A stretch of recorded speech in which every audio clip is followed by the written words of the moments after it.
This will not be a podcast that is just straight cheerleading or making you feel like, oh, in just 6 days, you could do this. Like, there's not going to be empty promises. There's not going to be kind of shining a bright and beautiful light on all the good things and trying not to talk about the bad. Like, there will be plenty of stories where, and I think as we were writing the trailer and trying to like figure out, we were talking about like, we shed plenty of tears, but we also laughed till we cried. Yeah.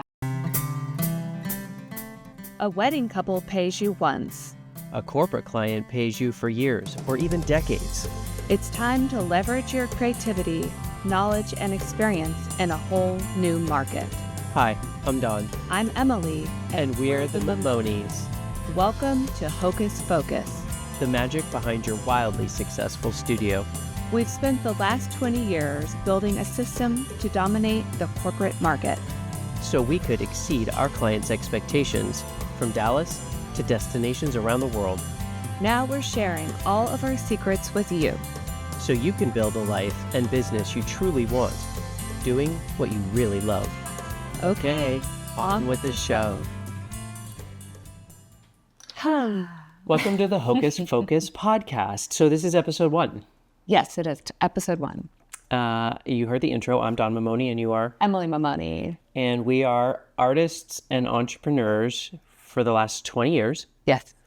And the purpose of this episode is to introduce people to the podcast and to share with them what we're going to be talking about. But it's also for those people that aren't joining us because they're already a family, friend, fan, follower, any of those F words.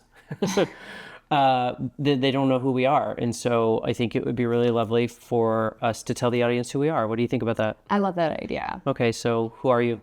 I'm Emily Mamone, and originally I started my photography in college, and I had shifted from music focus and like, I'm going to be a photographer. And so at that time I started in darkroom and all that stuff and really understand the fundamentals of photography. And at the time I had a friend who was in the fashion industry, and she's like, Emily, you're tall and skinny. I need you to come walk in a fashion show for me. And I'm like, I'm not a model. That's weird. So. Point of order. You are gorgeous and stunning. And yes, you stand like 5'9", flat-footed. And I think you walk a runway better than anybody I've ever met, but I know that I'm biased. But I think it's funny because most people would have run away. No, but you did it not only because you were like, okay, sure, that sounds like fun, but also why? Because then you'd be surrounded by photographers. Right. So also kind of at the same time, I like a personal date for myself is I would go to Barnes and Noble and I would sit there and study fashion magazines and the photography in them, and just having kind of a knowledge of lighting and what I liked and what I didn't like. And I would spend hours just flipping through European fashion magazines and stuff. And so I was like, okay, I'll walk this fashion show. And I got picked up by a bunch of designers. And at that time, I got to start doing photo shoots with some really great photographers in town. And I asked them just straight up, I'm like, can I come intern with you and learn what you're doing from the greats, right? Because it's different to sit there and study in school, but it's learning on the job. Yeah, learning on the job. And they, photographers are always looking for assistants who will do it for free. Yeah. And so I got that great opportunity to learn. And fast forward, I started doing commercial work and catalog work. And I actually photographed one wedding for a friend of mine. And about the same time, I met Don. And so, yes, you. Me. And we met at a bar. But we met because we both were our own photography. Talking about photography. Yeah, brands. And so we were like, hey, let's get together and talk about photography. And so, Don, tell us about your kind of origin story with photography. Well, it was 1980-something. No, I'm kidding. Let's not go back that far. So I graduated from college and got a job right away. What was your degree? I was a communications major, which isn't at all surprising because I'm the orator and you're the interjector. 100%. I do most of the talking, much to the chagrin of some. They're probably like, let Emily talk, which is why this is really fun for me, is it gives us an opportunity to converse on our own stage. We're setting our own stage. We are. I graduated, got a job in hospitality, and I had done photography as a hobby, and unlike you, who was surrounded by artists like your whole life, I was surrounded by like industrious, entrepreneurial and hardworking career professionals. Not a lot of art around me. And so when I sort of fell in love with photography, I'm like, cool, that'll be a neat hobby. And just kind of tucked it away. I would do travel photography and architectural and landscape. And I worked in hotels throughout Southern California for the better part of a decade. And I sort of burnt out. It was really a lot of work. And when I was in my early 20s, mid 20s, it was fun. And there was a lot of camaraderie and excitement. Ultimately, though, I started to burn out. And I thought, I'm going to try to find another job. Yeah. And I took a corporate job here in Dallas, which is why I moved here from Southern California. And it was remarkable to me because I came around the corner and went to ask someone on Orchestra. It was like 5:05 p.m. and it was a ghost town. Yeah. And I realized in that moment, oh, that's right. Corporate America typically goes home around 5. Well, what am I going to do with all this extra time? And so I always felt happiest with a camera in my hand. I bought my first ever digital camera, which was in 2007. Yeah. And started just doing work in evening What brand times. was that, Don? At the time, it was Canon, Ah. which was it was a legacy buy for me because my first ever camera was a film Canon AE1, which I think almost everyone Which was also my first camera. that Yes. started that were Gen X, that was the camera. Right? It was in the 70s and 80s. That was the film camera you bought, and I still have it, still upstairs. I started doing these events in the evening time for, Modern Luxury Dallas and the Village Voice and or Dallas Voice, all these other publications. And I really enjoyed it. It was really fun. But again, it was a hobby. It was like a side hustle. I was doing it just for the love of the game. Yeah, and meeting people and all the things. Just getting out. And it was hospitality. So it was like my two worlds coming together. Yeah. Still not a business. And then it was around 2009. So you and I had met, we'd talked. We lived at slightly different intersections of artist and entrepreneur 100%, events and weddings, and in large part, sort of artist in service to things happening. And you were much more the creative, pre-production, planning, creative entrepreneurship from a perspective of like, what do I see here? How do I create this? Whereas I was largely documenting what was happening. Right. Very different. Yeah. Which was fun. As in the commercial realm and then in fashion, I was in charge of like setting up all the elements. Everything. Right. And so that comes into hand later. Yeah. But there was this certain unique element of that our history and our where we'd been and where we are was really this just beautiful recipe to create something unique. And so in 2009, the project that I was working on that I was originally hired for to come to Dallas was abruptly canceled, let's say, because of an acquisition and all these things. And they said, well, listen, let's get you back into hotels. And I remember having the conversation with you. I'm like, I don't really want to go back to a job where the majority of the responsibility is on a property where, you get up early, you go to the property, you serve. And again, it's a wonderful career. Mm-hmm. It just didn't feel right for me anymore. And you and I decided, let's just go all in. Yeah. We'd been doing photography as a side hustle for a while now. You were an entrepreneur your whole life. You had started doing weddings. You had interned with a few other photographers in town. I had a few really great mentors. Or not in town, out of town. Yeah, it didn't feel right. It didn't feel like it was the best option to apprentice with or mentor with the people that were in my same market. So I had a friend and a mentor that was based in the Denver area. I had a friend and a mentor that was based in the Boston area. And so I would travel to do weddings on weekends. I would get off work on Friday night. I would fly to these cities, destination weddings, different things. And learn. And I would learn on the job, just like you. Absolutely. And the interesting thing was we loved everything about it, right up until we didn't. And so we went full-time in 2009, which was a really great time. For those of you that remember, 2009 was not necessarily the best time to start a business. But we tightened our belts and we dug deep and we made it work. And I think that's why the Hocus Focus podcast is coming into existence. Is we are in another turbulent time. Yeah. Things are difficult right now. Yep. Maybe more difficult than they've been in the recent or sort of economically recent past, because obviously everybody made through the time that we don't like to talk about. Right. We survived that. We survived the downturn in the economy and a number of things.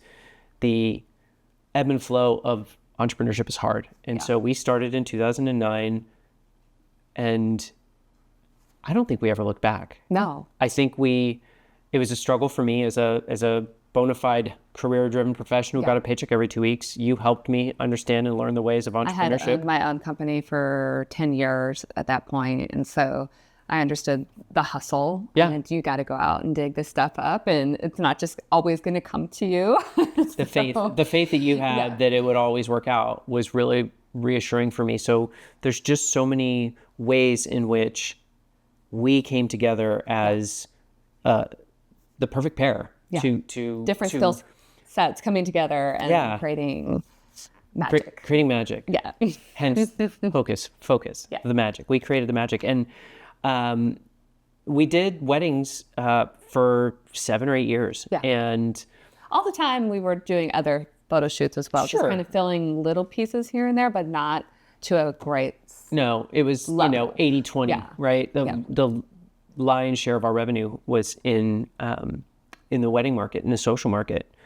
And we rebranded in 2012 because we realized, hey, we've been doing this for 5 years in total, 3 years full time. Why do we still have sort of 2 separate studios or brands that represent 2 different things? And when we rebranded, we saw it coming. And by it, I mean the diversification, right? Like we don't want all of our eggs in the wedding basket. And with your corporate background, like you just had this natural inkling to understand what those corporate planners and stuff needed. And because our ideal audience and dream client were me from just 10 years ago.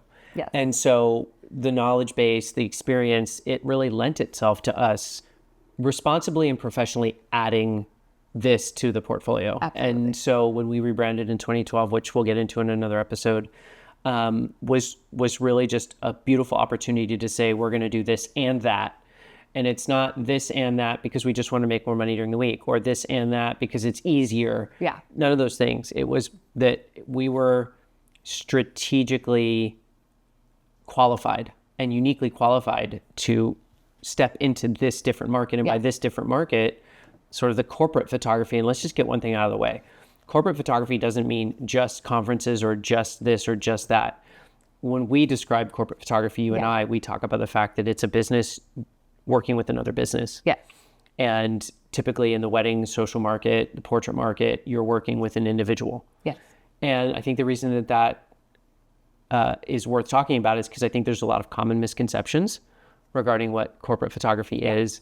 And I think it's a very different thing. And one of the things that you and I have been talking about a lot lately as we create our program, create the educational opportunity, and start the podcast, when you're a professional photographer, all of your couples are clients, but not all of your clients need to be couples. Right. And that's a big deal because for me and for us, as we made this shift, one of the number one things we realized is if you talk to a client, if you market to a client, if you try to connect with or attract the attention of a client like they're a couple, it won't land.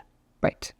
They'll feel displaced. They won't see themselves. And so that whole process around 2012 to 2016, as we were sort of making this move, we made strategic decisions to make sure that they saw themselves and that we knew where to find them, knew how to connect with them, knew how to communicate with them, and who are we talking about? Them. Then corporate clients. Corporate clients, there we go. Corporate planners, agencies, businesses looking to create commercial photography and lifestyle photography for social media and things.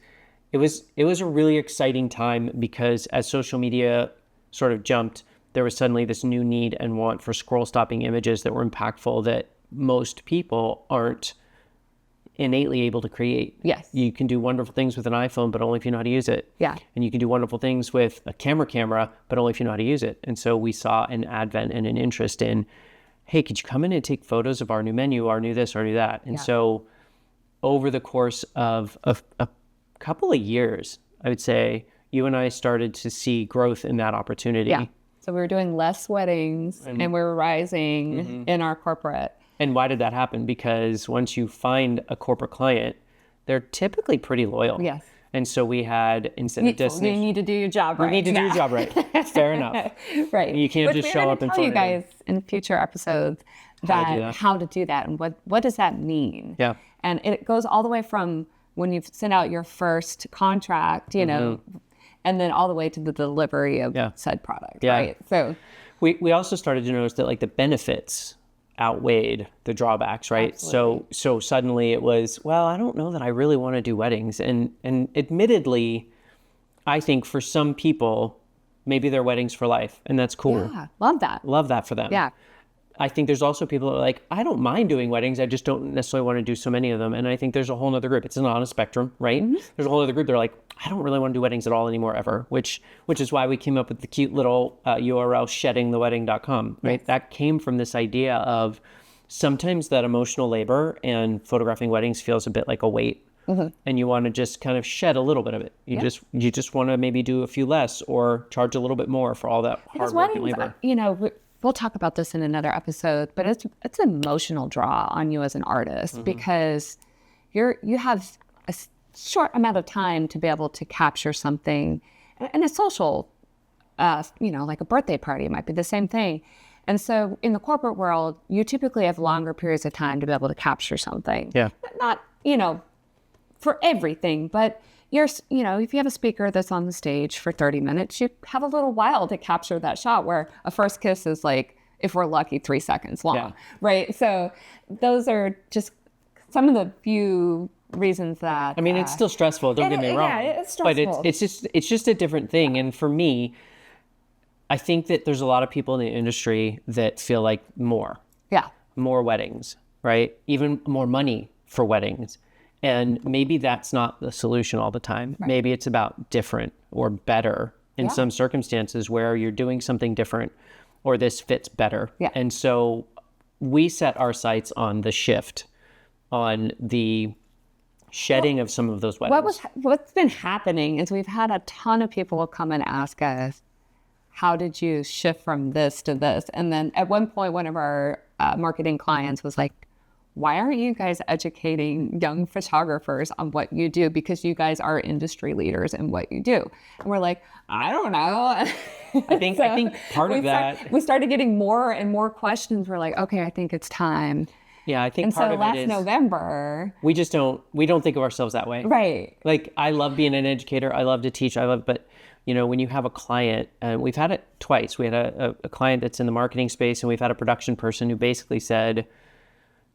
I would be wonderful if we knew there were more photographers that were well prepared to handle what we throw at them. Yeah. Because I've had people come in here that are well intended but have no idea what they're doing. Yeah. And they come in here thinking that they can do this because they've done a wedding. And admittedly, weddings are very hard, but this is a different animal altogether. 100%. And so, yeah, it was November. It was the turn of last year. I said to Emily, it's time for us to shift again. Yeah. And so I think this is for us the third major shift. And let's be transparent. We're super excited about it. But I'm scared. I'm intimidated. Scared, yeah. Right? So there's this idea that I left corporate America and we became the super couple, right? The power couple, right? We came together and said, let's do this. We're going to create a brand.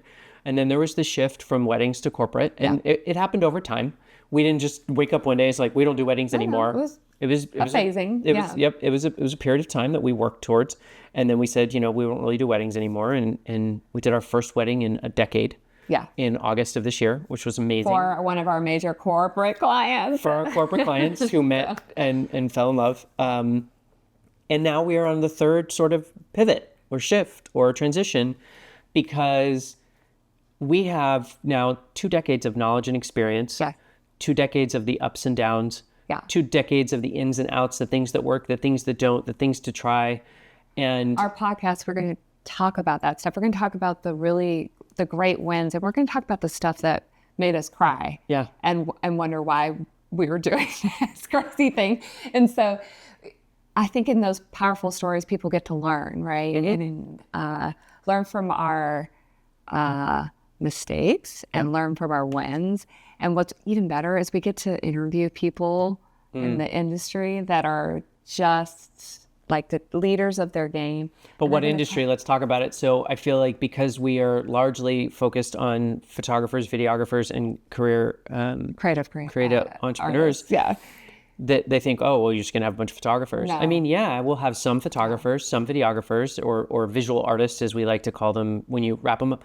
Other creative entrepreneurs, right? In the wedding and the corporate space, production companies. I've got some clients that have offered already. Yeah. Hey, if you ever want to, have us come on the podcast and chat about what it is we look for and how people have kind of quote failed us or shown up thinking that they were going to be able to handle. And what they loved. About people that show up.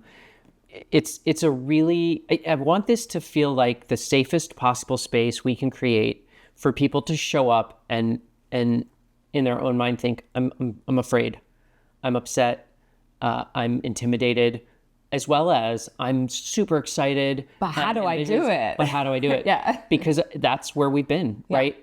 This will not be a podcast that is just straight cheerleading or making you feel like, oh, in just 6 days, you could do this. Like, there's not going to be empty promises. There's not going to be kind of shining a bright and beautiful light on all the good things and trying not to talk about the bad. Like, there will be plenty of stories where, and I think as we were writing the trailer and trying to like figure out, we were talking about like, we shed plenty of tears, but we also laughed till we cried. Yeah. Like, I love that sentiment that you came up with, because I remember when things happened and you just feel like you're never going to be able to dig your way out, or I've been trying this for this long and it just hasn't traction yet. So there's going to be so much of that, because here's the deal. Here's what I learned. One of my biggest takeaways is that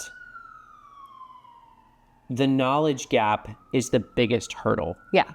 When you go from the social market to the business to business corporate market, the skills translate, the creativity translates, even the professional gear and the tech and the software. And you might have a few things that we recommend you pick up or rent for a little while until you make some money if you don't have. But that translates. The biggest shift is knowledge. Yes. So the program is already in its inception. We're educating and helping people. We're helping them round out their studio, add diversification. Just the other day, I'm okay. So I work downstairs and Don works upstairs. Yeah. And Don is talking with the coaching clients and I hear, hell yeah.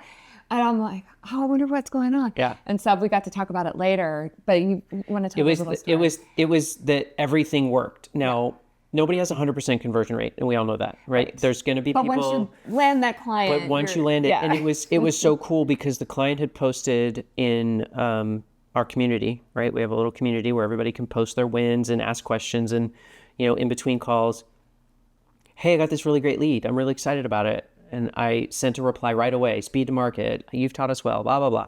And then the next post was like, oh my gosh, she got my proposal and she's going to talk to him about it. Oh my gosh, she accepted the proposal. Oh my gosh, it's for tomorrow. I've shot it, edited and delivered it, and I made about half of what I would have made on a wedding. Right. All within like the 5 days between a call. And my immediate thought was like, this is just that feeling where it's not conjecture. Right. It's not, oh, well, let's put this together based on a prospect and we have ideas and we think it will work. We have literally used the system and created the structure for ourselves and for a handful of other studios. And I would say like your past knowledge of the corporate world gives you the understanding of the language that you use to communicate with these corporate planners. Right? Yeah, I'm talking to myself from 10 years ago, 100%. which is remarkable. But as a creative over here who doesn't do any of that, I do now because I've been educated, but it's like, it's such a relief to be able to know what to say and how to bid a job out and all this stuff because of that knowledge that Don has. And that's typically been where people have come to us. What's your biggest struggle? Why not walk this bridge before? I didn't even know where to start. Yeah. It's so overwhelming and intimidating. I wouldn't have even known where to start. And so is what I hear. It's what I hear every single time. When I get on a call with somebody and they're struggling or suffering or they're just interested. Some of them are doing great, but they're like, I see in the future not wanting to work every Saturday and I want to start a family, or the emotional labor. Like, it would just be great to balance things out and have like eggs in different baskets. Right. And typically the answer is, well, why not just do it? Why not DIY it? Why not just, where do I start? Where do I start? And the beauty of it is again, it's sort of this system that we've done, system we've helped other people do. But for me now, it's when you're so close to something, it's easy to acknowledge that it's simple and easy for me, but it's very hard and complicated for someone else that doesn't have this base of experience. And so the way I broke it down was like, listen, every couple is a client, but not every client is a couple. And therefore you have to treat clients like clients, couples like couples. And so when you meet with a client, there's a way to get their attention. There's a way to communicate with them. There's a way to connect with them. And then there's a way to ensure that they convert to become your corporate client. And it's nothing like what it is for a couple. Which you talk a lot about in Shedding the Wedding. Sheddingthewedding.com talks about like, this is how you feel. This is what the typical biggest barrier is, right? And if you can just knock down that barrier, right? I think people think the gap is massive. Right. It's not. It feels that way because it's knowledge-based. Yeah. And there's only two ways to get it. You either have to live it or you have to learn it. Right. That's a good thing. You either have to live it or learn it. And I lived it. I lived it for a decade. And so that's how I learned it. And I've put it to work. And so now I teach it because other people can't live it. Like, I'm not going to recommend any photographer, hey, listen, put your camera down, go spend 10 years as a corporate planner, and then come back and start your corporate career. But you had a student who was a florist too, that wanted to diversify and rebrand themselves. Yeah, we are photographers and videographers, and we know that space. But when I say that the knowledge gap is the difference. Yeah. If you know how to put together flowers for a wedding, you know how to put together flowers for a corporate event or for an awards gala or for anything else. You just get to understand that if when you go to talk to a corporate client, you're using the same language and the same marketing, the same photos and the same videos and the same everything, they're not going to see themselves in that. Yeah. And so that's typically where it comes from. And that's the experience we've had. We've interviewed a number of production companies that have hired us, and we say the same thing to them. What is it that makes us different? Why do you continue to work with us? And the answer is unresoundingly, because we know that you get it. We know that you have the knowledge and the experience, the time and the talent and creativity, but most importantly, you know what happens here inside this ballroom or inside this space. And we don't have to micromanage you. Right. We don't have to think that you're going to show up. Which we're going to talk a lot about in future episodes. Yeah. About what that means. Yeah. But we also just want to have a conversation about both sides of it. Yeah. It's business and it's life. And so when we talk about like living at the intersection of art and entrepreneurship, we want you to help build that life that you love, right? Yeah. Doing what you love, right? Absolutely. Like there's art and service. Art and service. Like it feels like the world is particularly heavy right now. I hear consistently, leads have dropped. People are spending less on weddings. They're expecting discounts and deals because of everything going on. Yeah. And all of that ratchets up the feelings of emotional labor. And I'm not going to say that we can necessarily take all of that away, but what we could do is say, if for every 1 or 2 wedding leads you also get 1 or 2 corporate leads. Yeah. And you know that on a particular Saturday, you're going to be working really, really hard in service to a couple, and that's going to be a little bit more emotional, and there's a little bit more labor that's put into that. But then every other week or so, you're doing a corporate event, something inside of a ballroom. And once you've booked the one corporate client, you get constant leads coming back. You hope so. Yeah, if you're doing your job correctly. If you've done your job right, there's a lot of opportunity for repeat revenue. Nobody and they're like, hey, by the way, do you do this? And you're like, oh, yes, I do that. Yeah. Or if you might recommend something out.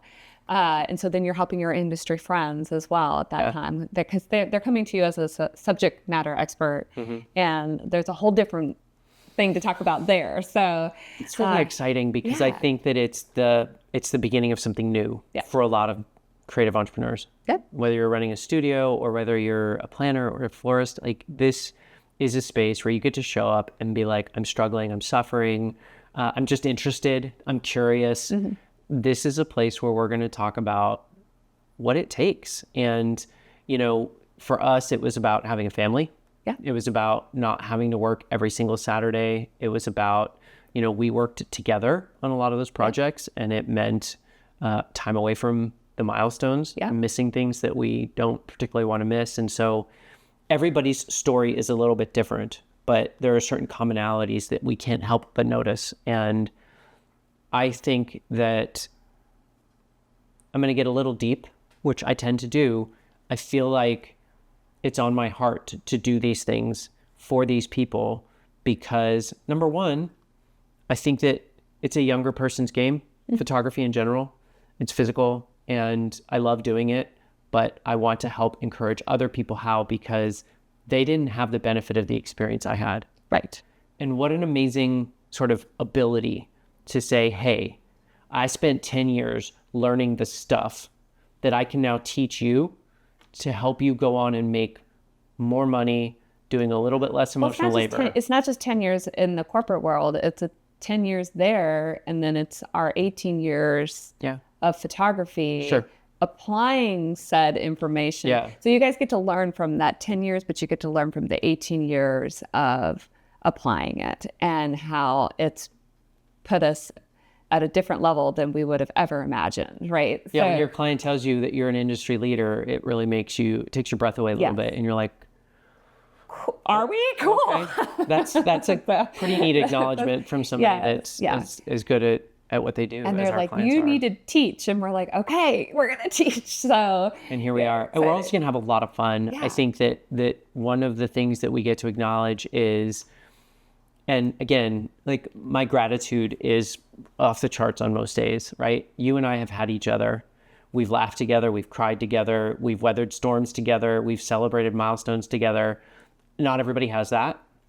And so the fact that we can create a place where there's more of that, more opportunity for people to show up and cry with us and celebrate with us and have us help them across finish lines or learn from their mistake instead of beating themselves up. Like that's the other part of the community that I love so much. Success stories like the one we talked about a moment ago, but also having somebody show up and just be like, I'm having trouble putting one foot in front of the other right now. It feels like, my conversion rates are down and lead gen is down and, the money's just not coming in the way it used to, or holy smokes, you get to celebrate and you get to learn and you get to commiserate and you get to just,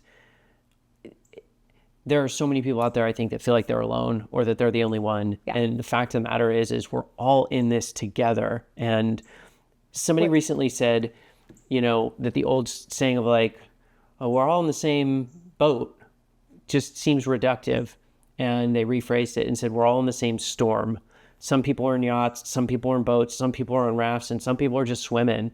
And to have a community where we can bring all those people together and help one another, it's I don't know, it lights me up, as you can probably tell right now. Like I could talk about it all day. How do people find us? Well, what are we going to do? Yeah. So obviously, as we close out this introductory episode, we hope that you've gotten to know Emily and I a little better. We're going to get better at this. Yeah. This is our first episode together, and I'm really excited because we always talked about doing something that was content where we did like a fireside chat and chatted and told stories and created like an opportunity for education, inspiration, but also just fun and laughter. So you can go to the hocusfocuspodcast.com, hocusfocuspodcast.com.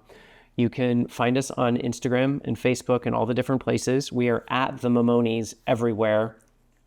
I would love if everybody that is liking what they hear can go rate the podcast, review the podcast, share the podcast, because obviously we find strength in numbers. Yeah. Obviously, the more people that know about us, the more I think,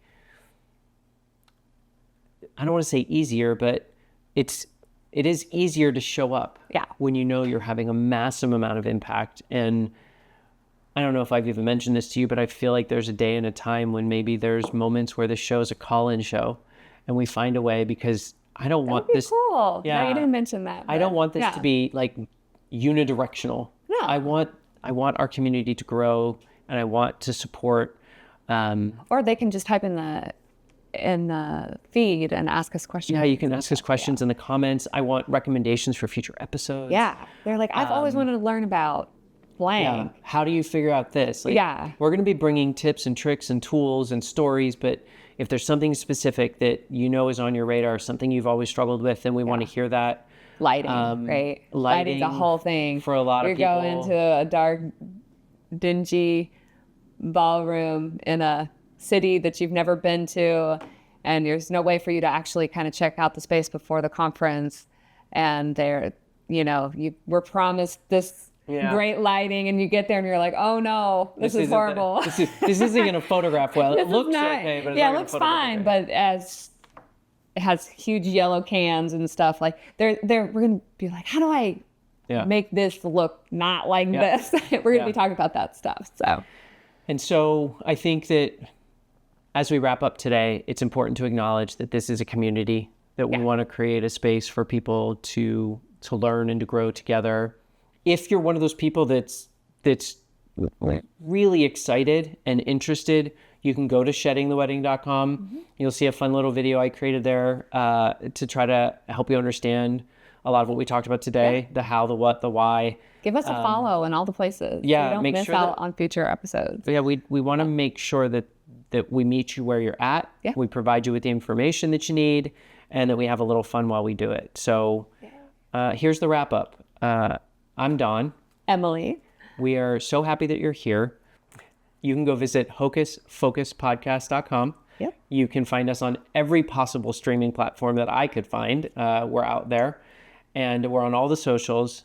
Send a carrier pigeon if that's what it takes, because we genuinely want to hear from you. That's how I'd like to. That's how you roll. my beautiful my non-tech person, tech-averse wife. And guys, if I can do this stuff, you can do this stuff. I am not a tech person, but I have learned how to do these things. And you've done so beautifully. So I want to acknowledge and thank my beautiful, creative, and talented spouse, Emily. I've been ready and excited to do this with you for a very long time, and so I'm really glad that we're here together. It'll be fun. That's a wrap? Yeah. That's a wrap. Yay. You're creative, you're knowledgeable, and you've got all the experience and professional gear you'll need. It's time to leverage it all in a whole new market full of loyal clients. Remember, it's not about more, it's about different and better. Hit subscribe, leave us a review, so other creatives can find their way to us on Hocus Focus. Join us next week for more magic behind your wildly successful studio. I'm Don. I'm Emily. Thanks for listening.